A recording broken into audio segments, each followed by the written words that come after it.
Hello everyone and welcome. This video has been a long time in the making, and I can rightfully say that it has been quite a chore. But as you can see, I have started painting the God Emperor of Mankind. Now, I have been very busy these past few weeks since my last video, and while I was not really planning on taking this long with this update and with the housework and everything, but it has been a few difficult weeks. We've had our family vacations, we've had quite a busy time. A lot of time was spent being sick and everything. But now I'm finally back, and I was finally able to edit and record the voiceovers for this video. While I had something much grander planned for this, let me just take the time and explain how everything is going the usual way, like one of the rest of the videos. So I started painting by doing the base, and I dry brushed quite a few different tones all over the base, going from dark to light to different shades in order to get it all done and to have as much variation of colors as much as possible. Then I added several washes, again of different shades, to try and mimic natural stone as much as possible. And of course, then I dry brushed it again with a off-white color, and then washed it again with agriculture shade to simulate dust and debris. And then of course again I washed it, I dry brushed it again with some light colors. But moving on, there was this cape draped, this not actually cape, it will what do you call it, flag, a banner like thingy draped across one of the stones. I painted that one crimson. I think I used Mephiston red for that, and I darkened it with a lot of agric search shade, and of course I painted the aquila that was embroidered on it gold. That was for the base. The head of the eagle that was broken from a statue, clearly falling down as debris over there, I dry brushed a lot of white on it and tried to make it as much as stone or something like that. Now that I think about it, I should have actually gone with like a copper color and made it like a bronze statue, I think. But overall, it doesn't really matter because I lost that head during the building process at some point in time, and I was unable to find it, and I didn't even realize it until I was editing the video. So yeah, that's for that's so you get the feeling when the head goes missing, you know what happened to it. All right, the base took a lot of work, and I already started hating working with resin. I am not a careful painter or hobbyist by any means necessary. I think I dropped the base alone at least about 10 times. Pieces have been broken off, re-glued, repainted, broken, re-glued, repainted, re-broken, re-glued, and repainted. I've lost count of the times I had to do this, and many times were not even captured on camera. What else? I really don't like working with resin. Plastic seems to be a lot more malleable and much more resistant to shock. So yeah, if you drop one of the GW plastic kits, not much will happen. It's just going to break, but it will be easily fixed, and you'll find the pieces easily. I don't know, resin seems to fly all over the room or something. Yeah, also it didn't really help that I had to change locations for the painting studio. I had to do some of the house, some of the apartment. Again, painting this miniature with so much detail, with so much work on assembly, and so fragile that I had to do it several times, took roughly, I would say, around 20 to 30 hours. I can't be sure because I had around 20 hours of footage, but there were a lot of painting off camera. There was a lot of painting off camera. Yeah, so there's that. Before I get to painting the Emperor himself, while I'm still working on the base, let me give you a little bit of context on what I wanted to do with this awesome miniature and how I plan to have something intriguing and thought-provoking for this video. Unfortunately, that was not feasible within a reasonable time frame, but I'm still working on it, and hopefully if this captures your interest and if you have stuck around to hear this, hit the like button. If this video gets a lot of likes, and if you want to hear me talk about what I plan to do, I will actually do it. All right, let me explain. So I have read a lot of Warhammer books, and I was hoping that I can get onto the lore side of things. I have completely read all of the Horus Heresy books, along with all of the side stories, short stories, Primarch series novels. I've actually, saying read is not exactly right. I've heard all of the audiobooks. I listened to all of the audiobooks, and I wanted to make like a characterization of the Emperor throughout the Horus Heresy and record that as voiceovers while I painted and explained to everything. But I realized that that is a task that is beyond my skill level, and I couldn't get my wife to read roughly 283 books and short stories, novels and short stories. So and get her to do the characterization since she's a teacher, and I was hoping to pawn off the work. So then I was going to try and use AI to synthesize like a script from all of the textbooks that I have, and unfortunately that also failed because again, I can't really afford a good AI, and the free one that works on my graphics board is not up to the task by any means.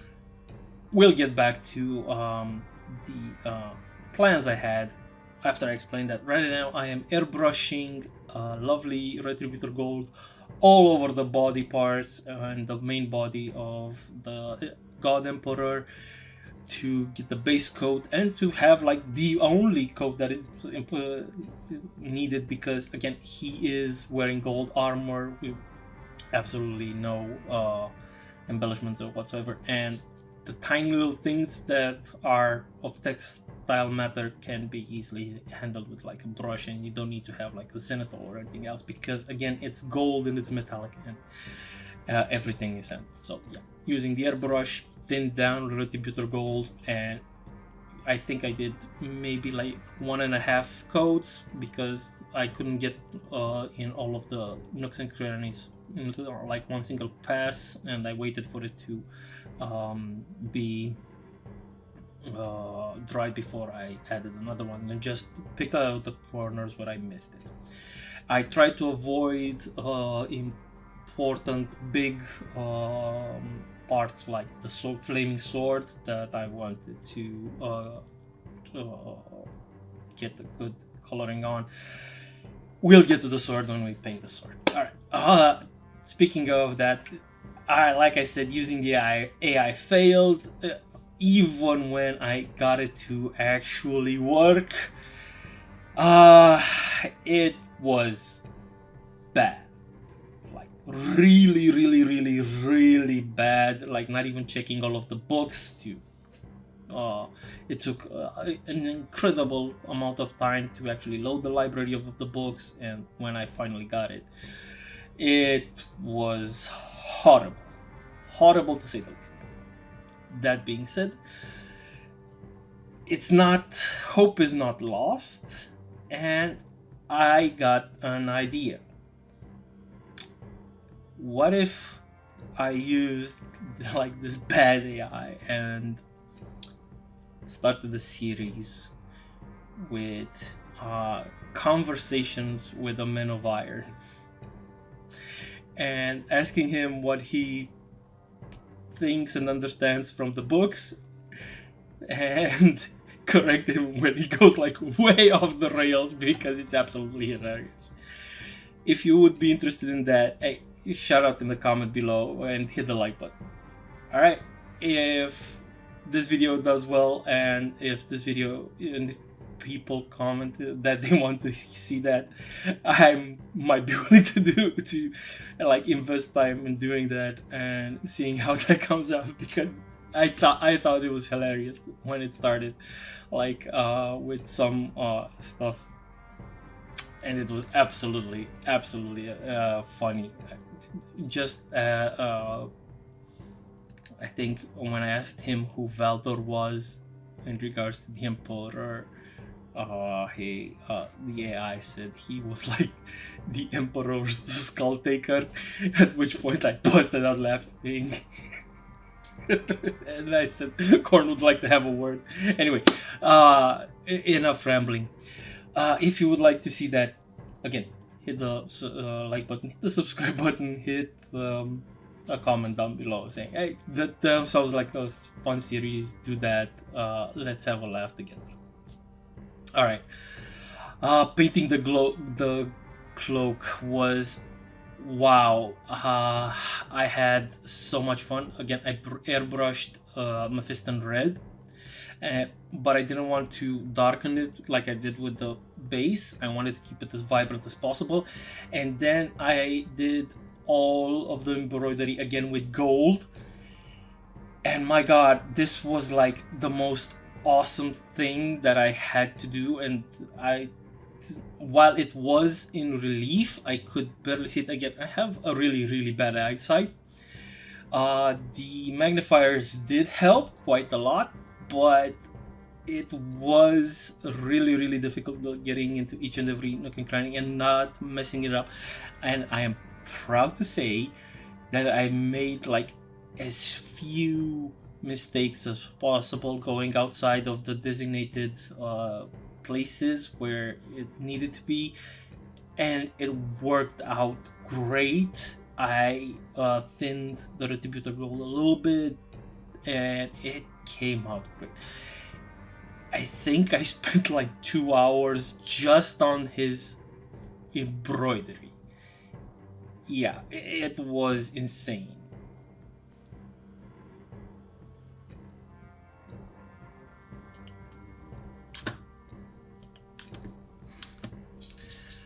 Right, what else can I say? Painting this miniature was absolutely fun.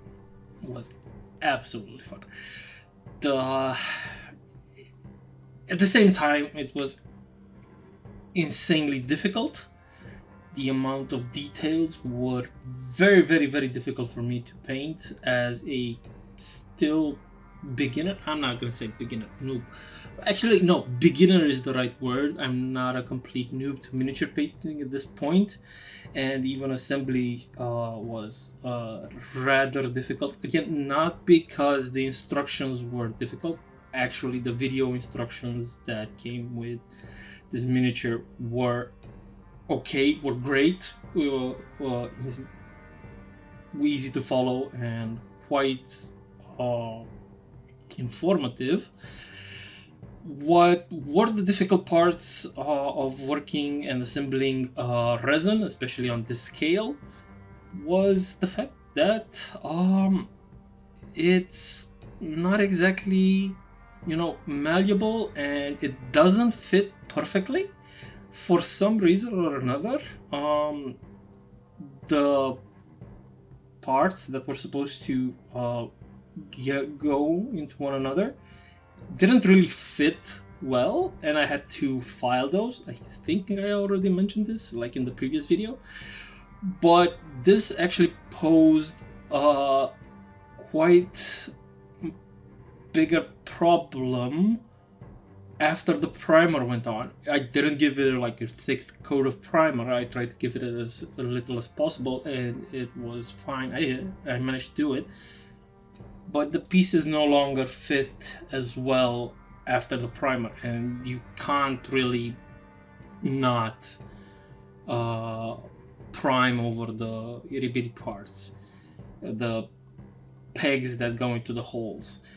And when I tried to refit the model after priming, so many problems came, and they were all wobbly. They didn't really fit in as well as they should have.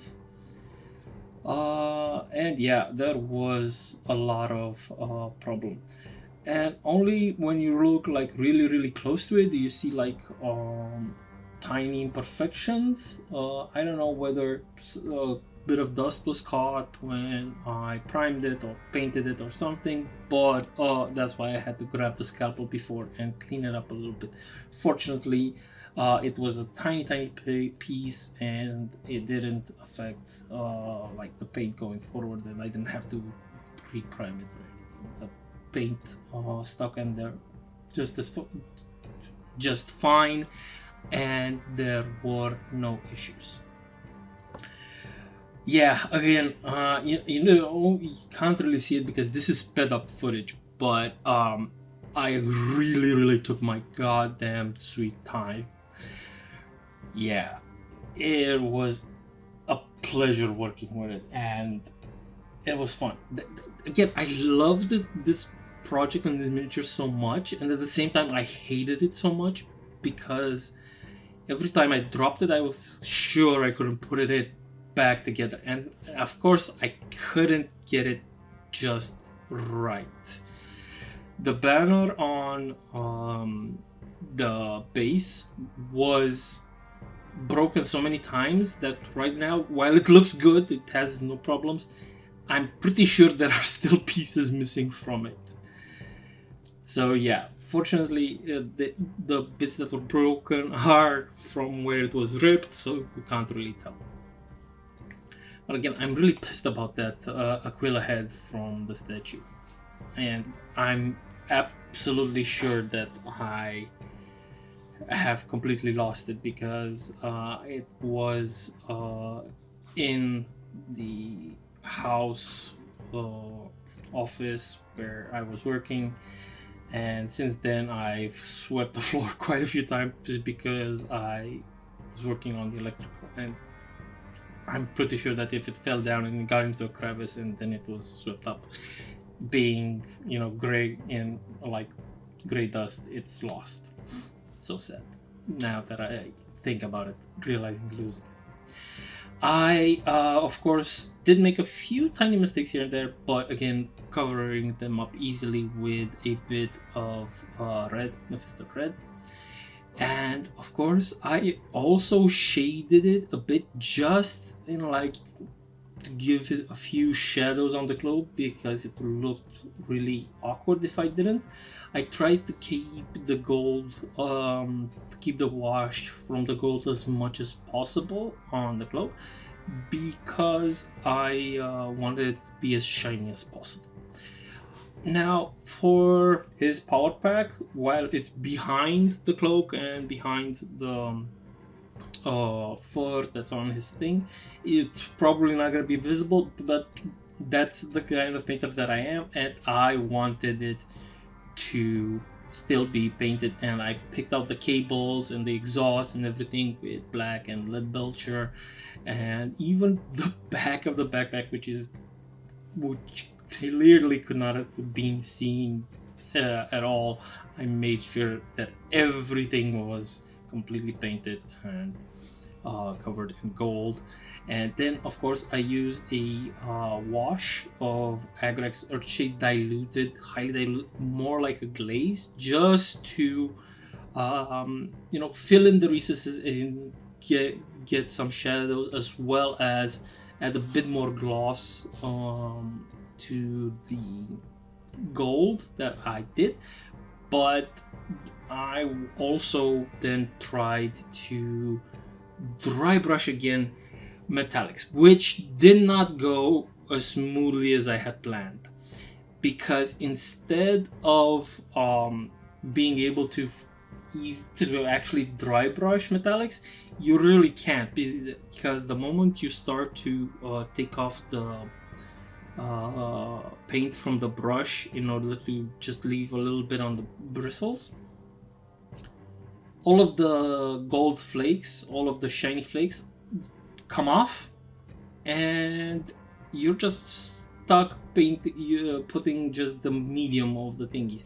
It actually dulled down the paint when I dry brushed it like this, and it gave it like a gray color. It was weird, so I then had to come back with like edge highlighting with gold over it just to bring it back, which was quite easily done, because it was easily visible where I messed up. But in the end, it came out great. I am getting a little bit ahead of myself talking about that, but yeah, again, like I said, shading a little bit of the cloak, trying not to have like splotches and pooling for it, just trying to get actual shadows in the cloak and stuff like that. Like I said, here I'm trying to here I'm trying to fix the dry brush, I think. Yeah, I'm trying to bring back some of the color, or I'm adding the shade. I can't really even tell anymore, because again, the process was fun, but it was time consuming. Oh boy.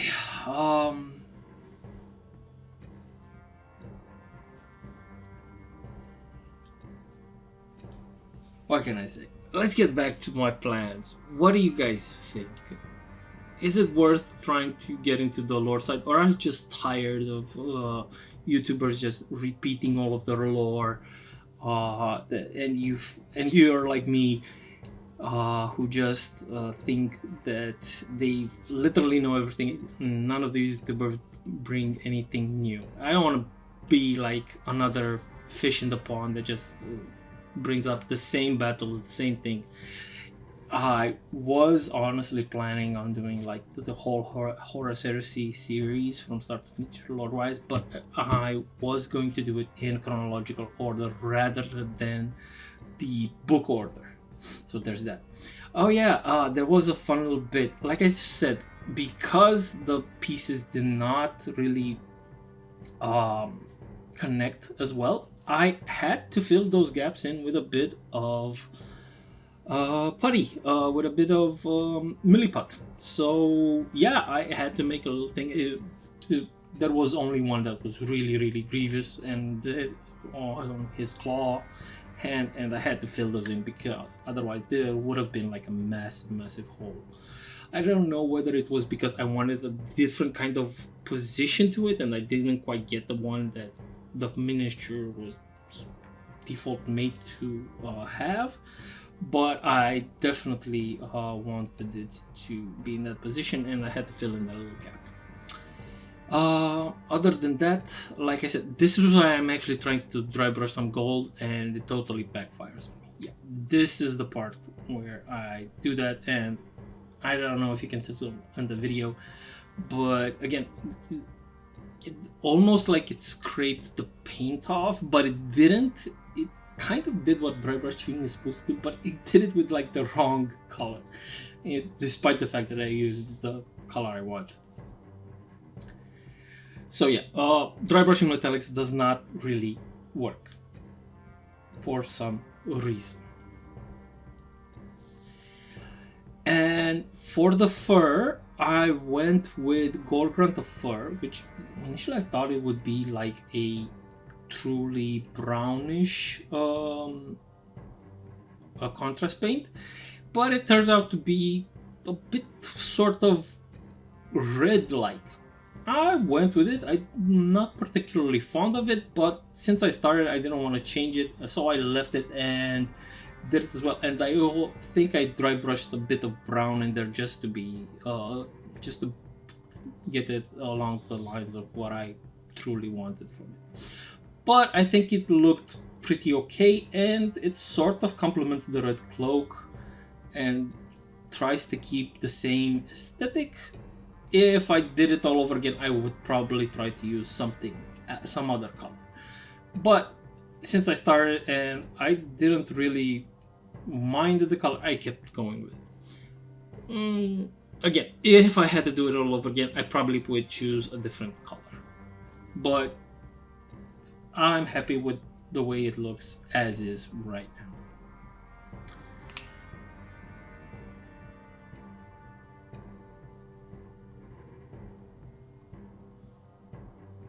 Let me know if you think, if you know any other better contrast colors that I should use for fur, because I'm going to have to use and to paint a lot of fur when I finally get to do all of my space wolves, because there are quite a few Thunderwolves, and while I don't have any Wolfons yet, and I don't plan on getting any Wolfons, by the way, I'm going to be a Space Marine, Space Wolves player without any Wolfen.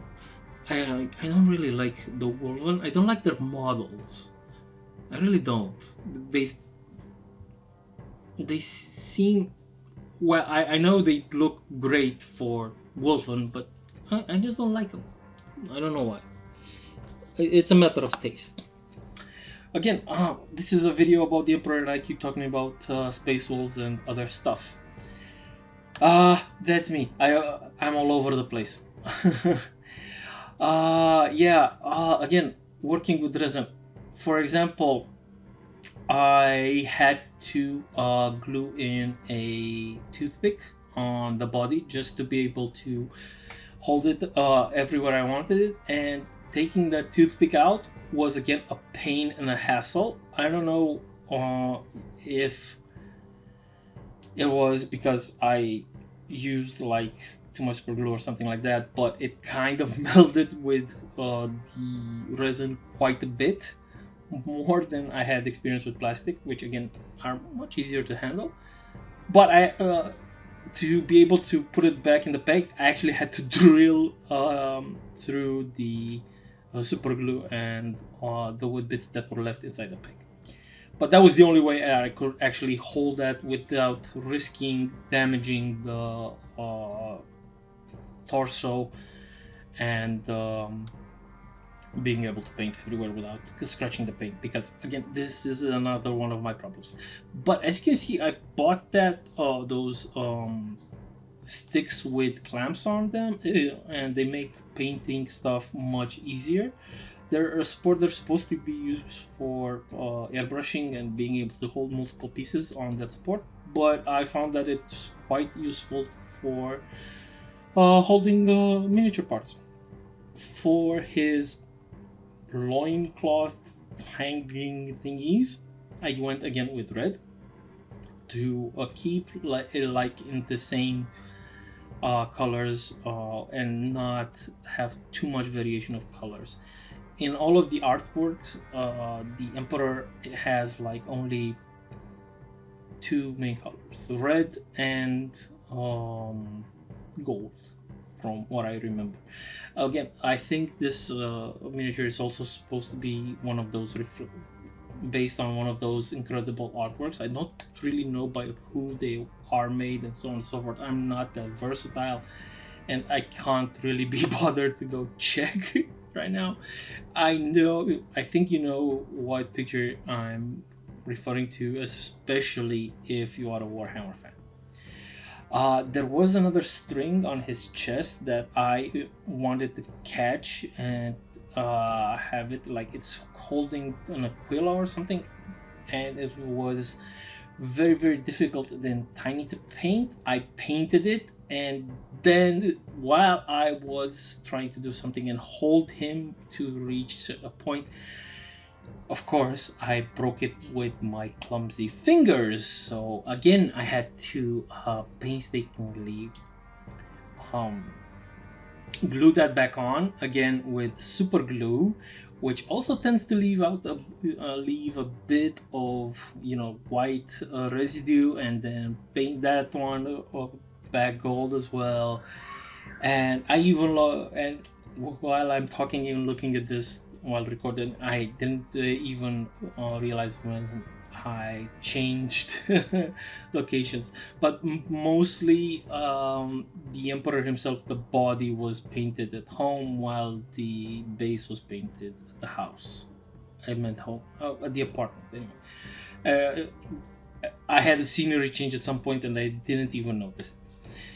That's how focused I am on seeing what I'm doing and commenting, rather than paying attention to the background. Oh yeah. So again, all of the details are absolutely awesome. I can't even imagine somebody painting this guy with non-metallic metals. I'm pretty sure like somebody of the guys that I follow on YouTube are mad enough to do it. I am not. I barely understand how non-metallic metals work on a plain surface, on a plain smooth surface. On this thing, on this Baroque armor, I'm not even gonna try. And of course, I said that it's easy to assemble and figure out, and that also happens to be the case when you paint it once it's fully assembled.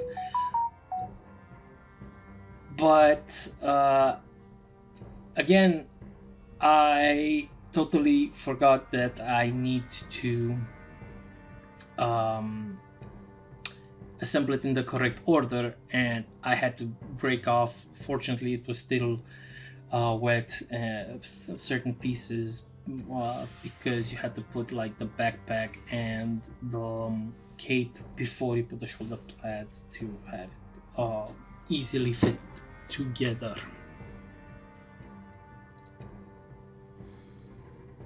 Right, just a wee bit longer because we're getting close to the end of the video. I saw that he had this like purity seal and like oath of moment thing, but I didn't know if I should like add something to it, so I just painted an off-white with a sepia wash and a red wax seal on it. I love that, but I don't know. I don't see why the Emperor would have something like that, because it's weird. I understand the stories, but I think it's also part of the artwork that was done, and that's why I went with it. Speaking of the mod, this model came with different pieces. Like the greaves had different knee pads based on what you wanted to make him. You could mix and match, or like I went again with those inspired by the artwork again that I mentioned. I should like find out what it is, but again, I just want to power through this because I've been sitting on this video for weeks now, trying to edit it. Again, while talking about 20 hours of footage, edit down to just 45 minutes. And yeah, it's insane. Fortunately for me, I was able to also find some automation software that's going to help me automate some of the editing process going forward. Again, mounting him was rather difficult because for some reason or another he kept messing about and not getting into positions, sticking to the same positions that he should. The moment you modified, include something else, it sort of moved and it didn't really fit as well.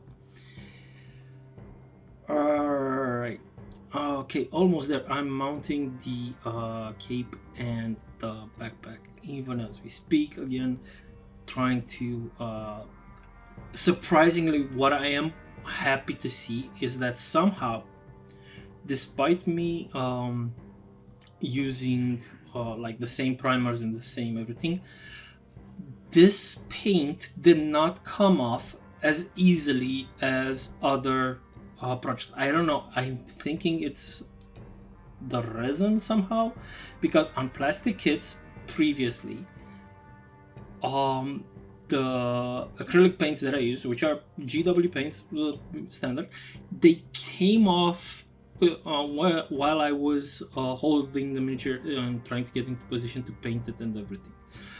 This was not the case for this one. I think maybe it was the metallics that were better and easier to to they caught to the primer easier and so on and so forth. I also accidentally broke off some bits from the pauldron, which was incredibly delicate. It had some tiny strands of resin coming out of it, and I was able to put it back together mostly, but again, I think I'm still missing some pieces. Again, working with this is, you have to be like the most attentive and have a plan for everything. The moment you want to step outside the plan, forget about it. Something's gonna break, something's gonna go bad. Okay, he's almost completely assembled. He's just missing his head, but I kept that one separate because again, it would have been absolutely insane to try and paint the head on the entire miniature. So yeah, I kept that one separate. Again, here touches here and there, and here I am starting on the head. And again, I have to say that this thing came out one of the best heads that I ever had to paint. I started with the base of Bugman's Glow, and then I went with several layers of Kislev flesh, and then Flayed One flesh for highlights, along with some Gilliman flesh contrast paint as a wash to merge all the layers together. And yeah, in the end, I'm more than happy with how his face turned out for my level. And I've seen other people's faces, and damn, I am nowhere near them, but I've seen some other horror stories. So overall, I am more than happy with how this came out. For his hair, I went with simple Abaddon black, diluted, and just a bit of white in there, just to bring it to have like a mid-tone, and then selected and made the wash of just pure Abaddon black, and covered that to have a bit of variation in his hair, to not have it like fully completely black and everything. But yes, this was a painstaking process, as well as the laurels, which I paint gold at some point, but that's a very short process. And I was able to fully paint the eyes as well quite well, including the pupils with 2 black dots, and this time they came out perfect. I wasn't able to capture this process fully on camera because I had to get into different positions.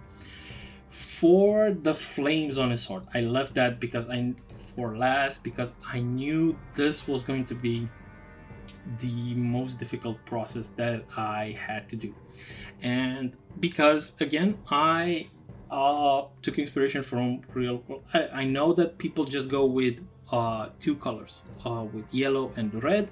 I went with a different approach and took real life inspiration from the gas stove that I have, and there it's actually 3 colors. The flame is blue, then for a bit of a portion yellow, and then it turns red. So I wanted that 3 color transition. I know I'm not really in sync with what I'm showing, but we'll get back to the sword again, as I had to leave the sword a bit to dry while I waited for the 2 extreme colors to dry while getting ready to paint the middle one, which was the yellow, because I didn't want the yellow to fully combine with the blue and get a green effect. I kind of wanted to have as little of that as possible, even though I treated the yellow more like a wash or a glaze, and even though it still kind of came out in portions as a light green, but in the end I'm happy with how it came out. Okay, putting the final touches on the Emperor's face. Again, I explained it before how I did it. I don't really think I captured how I painted the sword, taking into considerations how I did. But let me just tell you, I went on the sword, you can see it right there in the background, with multiple coats of blue and yellow and red, overlapping them and wet blending them where possible, and going over it and back and forth several times. I think I spent another complete hour just painting those flame effects. Again, these are the ones that I am quite happy with at the moment. I don't think I would have done a better job even if I had even more time, even if I had spent even more time on it. And I am limited by my current skill level. I really hope that I get better at it someday and going forward. Though I will never come back and repaint the model unless I really do a piss poor job at it. And because again, this is my journey into this hobby, and as you can see, I'm starting to learn all sorts of effects. I'm making in between colors and getting a bit of mixing and matching, and as you can see, like I said, the blue and yellow mix, even though the blue was already completely dry, and you could see like the green. And while I really hope that in future I can make much better transitions, I'm happy with this one. I did a whole pass over the entire model with ultra matte varnish, and then I went with special gloss varnish all over the gold bits and all of the bits that I want to make shiny. And now I will just let you enjoy the final shots.